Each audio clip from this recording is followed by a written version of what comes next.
ناظرین، میں ہوں ظہیر الدین بابر۔ پاکستان کی سیاست کے متعلق کوئی پیشن گوئی کرنا بڑا مشکل ہے۔ اس کی بنیادی وجہ یہ بتائی جاتی ہے کہ یہاں پر آئین اور قانون کے مطابق فیصلے نہیں ہوا کرتے۔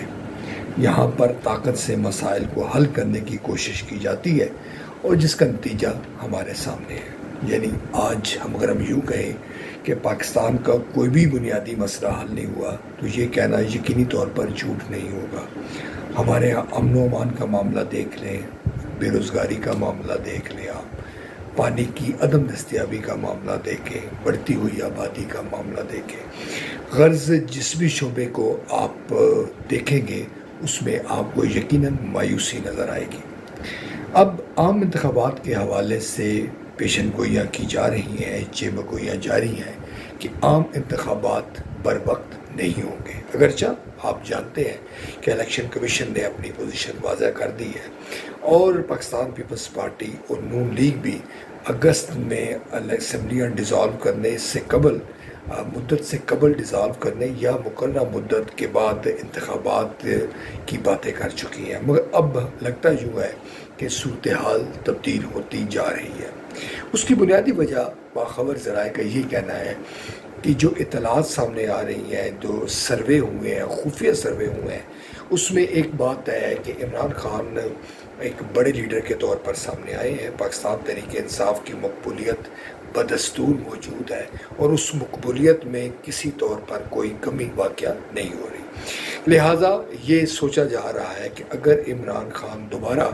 برسر اقتدار آ جاتے ہیں تو ان کی مشکلات میں یعنی کہ جو دیگر فریق ہیں ان کے لیے مسائل کو بڑھ سکتے ہیں۔ اب یہاں یہ سوال پیدا ہوتا ہے کہ الیکشن کس طرح سے ملتوی کیے جائیں گے۔ آپ یہ تو بھی جانتے ہیں کہ خیبر پختونخوا اور پنجاب کی اسمبلیاں جب پاکستان تحریک انصاف کی جانب سے ڈیزالو کی گئی، لیڈرشپ کی جانب سے، عمران خان کی جانب سے، اس وقت ایک بڑا سوال تھا اور سپریم کورٹ نے اس کی سپورٹ کی تھی کہ انتخابات بر وقت ہوں گے کیونکہ یہ آئینی ضرورت ہے۔ مگر اس وقت بھی ہم یہ دیکھتے ہیں کہ مختلف چیمگوئیاں کی گئیں، اس کے بعد 9 مئی کا واقعہ ہو گیا اور پھر آپ دیکھیں کہ صورتحال کس طرح سے تبدیل ہوئی۔ اب بظاہر ہمیں یوں لگتا ہے کہ ایک اور منصوبہ ترتیب دے دیا جا چکا ہے اور اس پر عمل درآمد ہوگا۔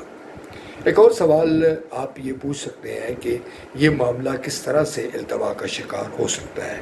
نئی مردم شماری کے حوالے سے تو آپ جانتے ہی ہیں، نئی مردم شماری ہو چکی ہے اور اگر اس کا نوٹیفیکیشن جاری ہو جاتا ہے تو الیکشن کمیشن اس بات کا پابند ہے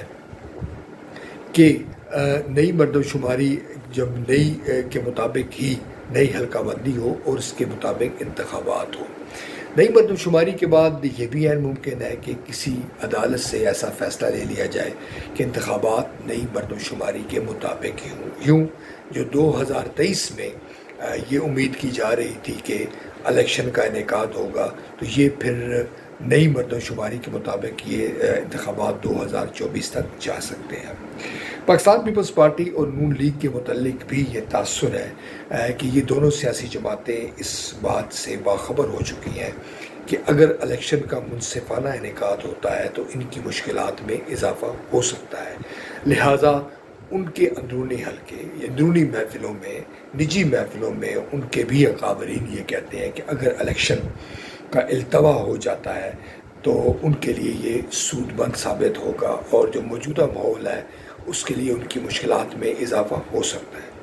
ایک اور تجویز یہ بھی ہے کہ جو نگران سیٹ اپ بن جائے اور اس کے بعد کچھ جو مردم شماری کے حوالے سے چیزیں سامنے آئیں تاکہ پاکستان پیپلز پارٹی اور نون لیگ کو فیس سیونگ مل جائے کہ ان کے دور حکومت میں یعنی کہ جب وہ حکومت میں تھے اس وقت ایسا کچھ نہیں ہوا اور جو انتخابات کا التوا ہے وہ کسی اور کے کھاتے میں ڈال کر خود عوام کی نظروں میں سرخرو ہونے کی کوشش کریں۔ ناظرین، ہو کچھ بھی مگر ایک بات تو طے ہے کہ اگر ایک طرف خیبر پختونخوا اور پنجاب میں الیکشن آئین کے مطابق مقررہ مدت میں نہیں ہوئے تو اب جو قومی اسمبلی کے انتخابات ہیں اور جو دیگر صوبوں میں انتخابات ہیں پھر ان کو بھی ملتوی کیا جا رہا ہے۔ یقیناً جب میں نے شروع میں یہ کہا کہ پاکستان میں کچھ بھی ہو سکتا ہے تو یقیناً عام آدمی کے لیے یہ حیران کن نہیں ہوگا، مگر اس کے نتیجے میں یقیناً جمہوریت کمزور ہوگی، اور جو ناقدین کے بقول مسلم لیگ نون اور پاکستان پیپلز پارٹی، مولانا فضل الرحمان صاحب، عوامی نیشنل پارٹی، MQM یا دیگر جو بھی سیاسی جماعتیں خود کو جمہوریت کی چیمپئن کہتی ہے، ان کی جو کریڈیبلٹی ہے، ان کی جو ساکھ ہے، اس پر سوالات اٹھیں گے۔ سوال یہ ہے یہاں پر کہ کیا ان سوالات کی ہماری سیاسی جماعتوں کو کوئی پرواہ ہے؟